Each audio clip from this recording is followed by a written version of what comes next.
Assalamu alaikum warahmatullahi wabarakatuh. Welcome to another computer science lecture for 9618 A levels computer science.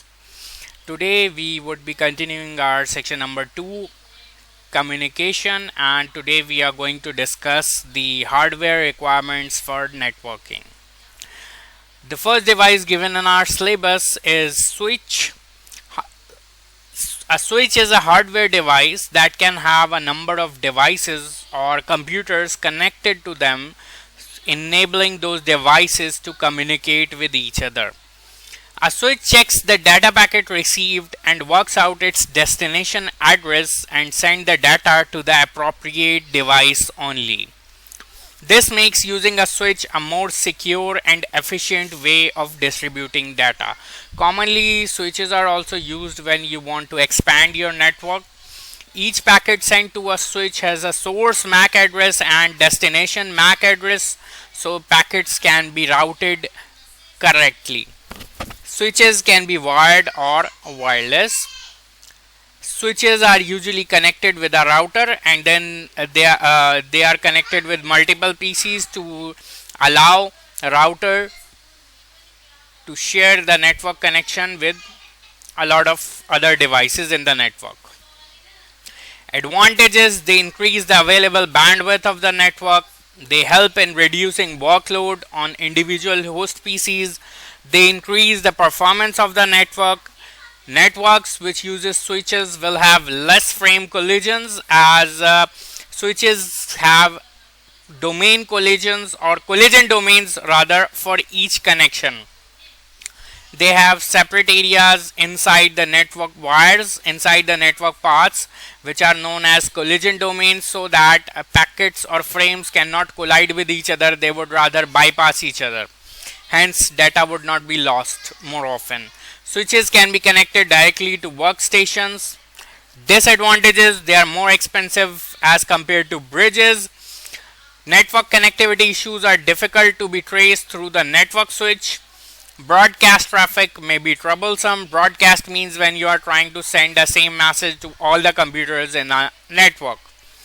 If switches are in a promiscuous mode, they are vulnerable to security attacks. Basically, you cannot just buy a switch and place it in your network. You would need to do some sort of security settings. However, mostly people just buy a switch and make it a part of their network. They don't really change its settings, so it can cause a security loophole in your network. Proper design and configuration is needed in order to handle multicast packets. Multicast means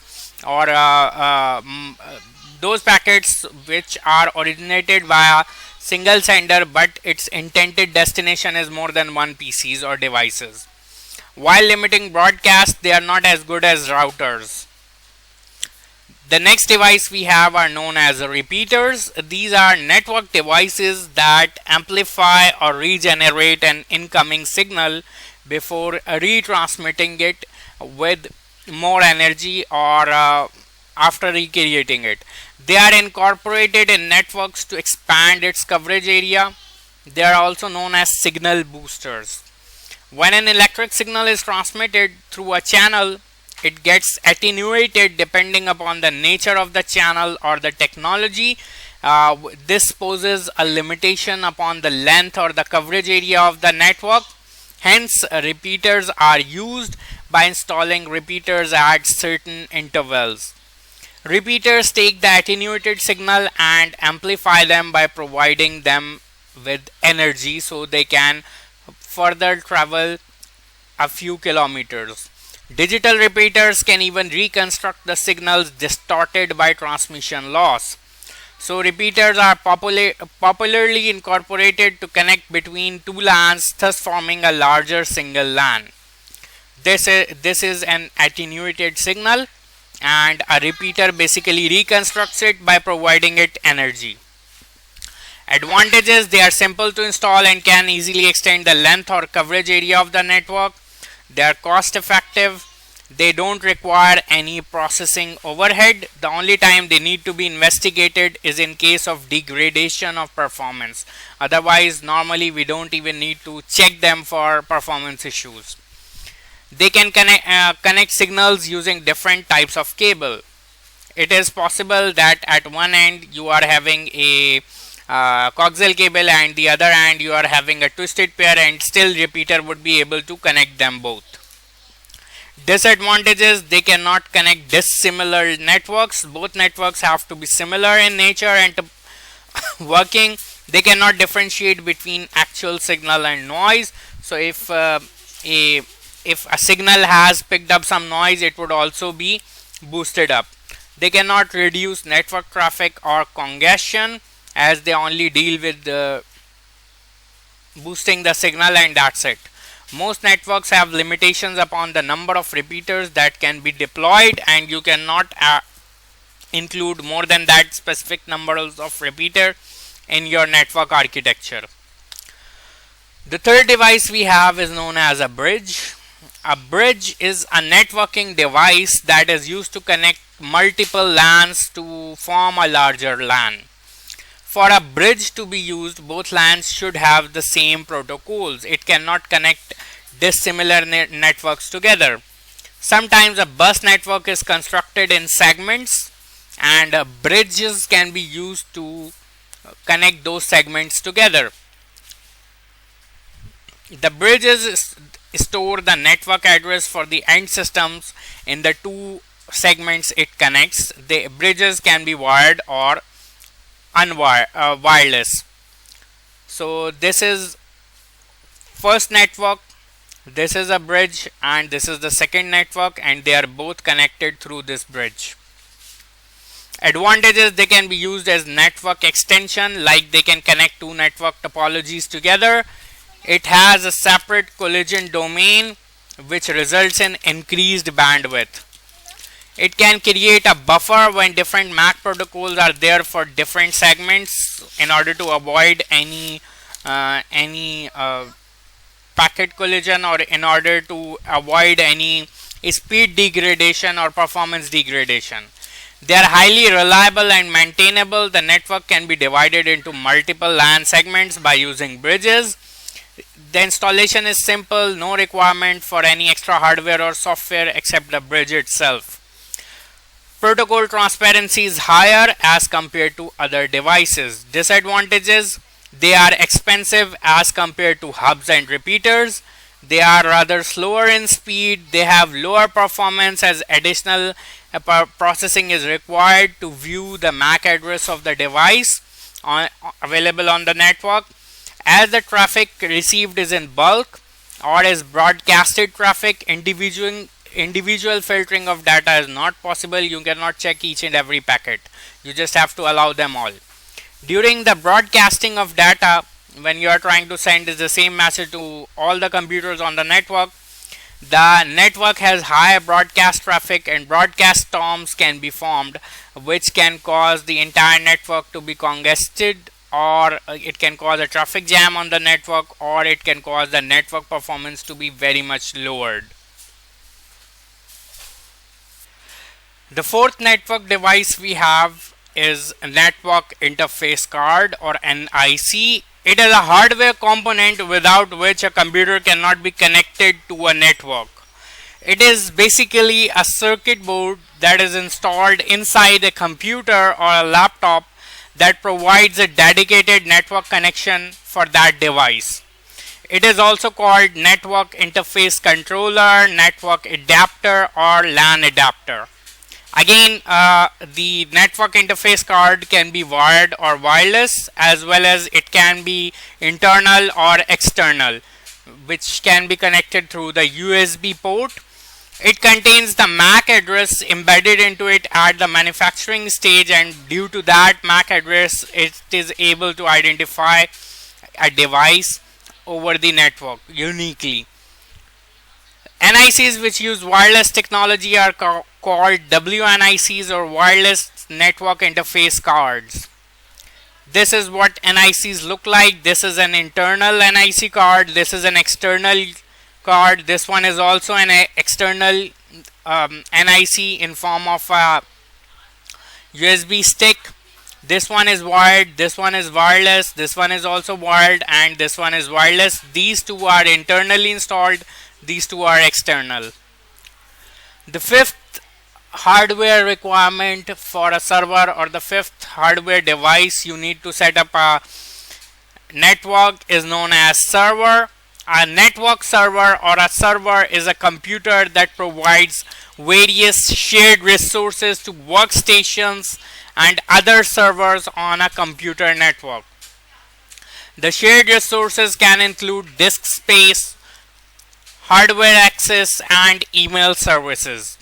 It's usually the case that almost any computer on the network can be a network server. It's just a difference in designation, not really a difference in specs.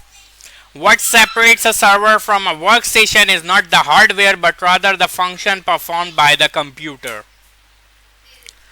The sixth device we have is wireless access point, or a WAP. A wireless access point is a hardware device or a configured node on a local area network that allows wireless capable devices and wired networks to connect through a wireless standard, including Wi-Fi or Bluetooth. Basically, it is a device that allows transmits the network signal being received by it, and mostly in form of a wired connection, and it transmits those network signals to other devices as Wi-Fi signals. WAPs feature radio transmitters and antennas which facilitate connectivity between devices and the internet or a network.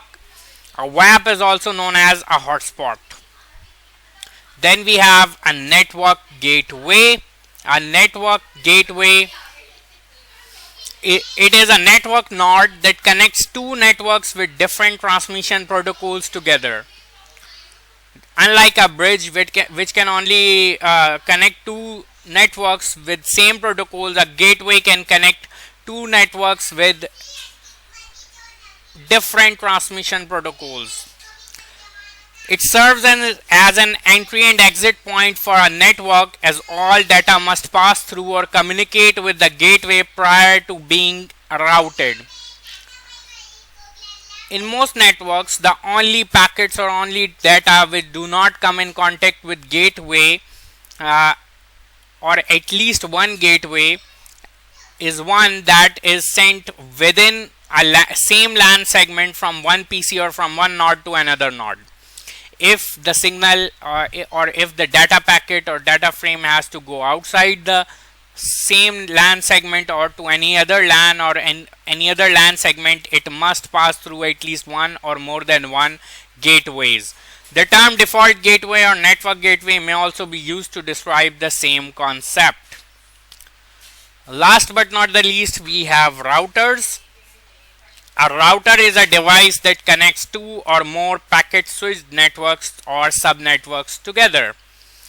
It serves two primary functions: managing the traffic between these networks by forwarding data packets to their intended IP addresses and allowing multiple devices to use the same internet connection.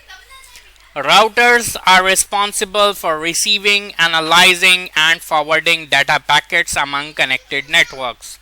When a data packet arrives, the router inspects the destination address, consults its routing table to decide the best possible route for it, and then transfers the packet along that route. Routing table. In order to direct packets effectively, a router uses an internal routing table, which is simply a list of paths to various network destinations. The router reads a packet's header to determine where it is going or what is its final destination, and then consults the routing table in order to figure out the most efficient path to that destination. And then it uses that calculated path to forward the packet. Most routers pass data between LANs and WANs. Routers provide protection against broadcast storms And last but not the least, routers are more expensive than other networking devices like hubs, bridges, and switches. And most commonly nowadays we have routers with the built-in capabilities of a switch as well. So we commonly use routers nowadays to expand our networks and to connect them together, as well as to share a single internet connection over multiple devices. This is a diagram to show how a router works. A router basically takes the signal from the internet or connects you to the internet. This is then sent to a switch. Nowadays switch and routers are commonly combined into a single device. A router also have multiple ports or wireless access point capabilities. Normally routers nowadays have both wireless connections and wired connections available, and they have more than one ports. So instead of using a router, a switch, and a WAP or wireless access point, all three of them can be combined into a single device. So you can connect all the devices available in your house through a metered or a non-metered connection, or through a wireless or a wired connection with the same router, and use the internet effectively. That's it for today's lecture. I'll see you guys in the next lecture. I hope you have understood everything. If you have any questions, feel free to ask them below. If you haven't already, subscribe to my channel and share it with your friends. I'll see you guys in the next lecture. Take care. Allah Hafiz.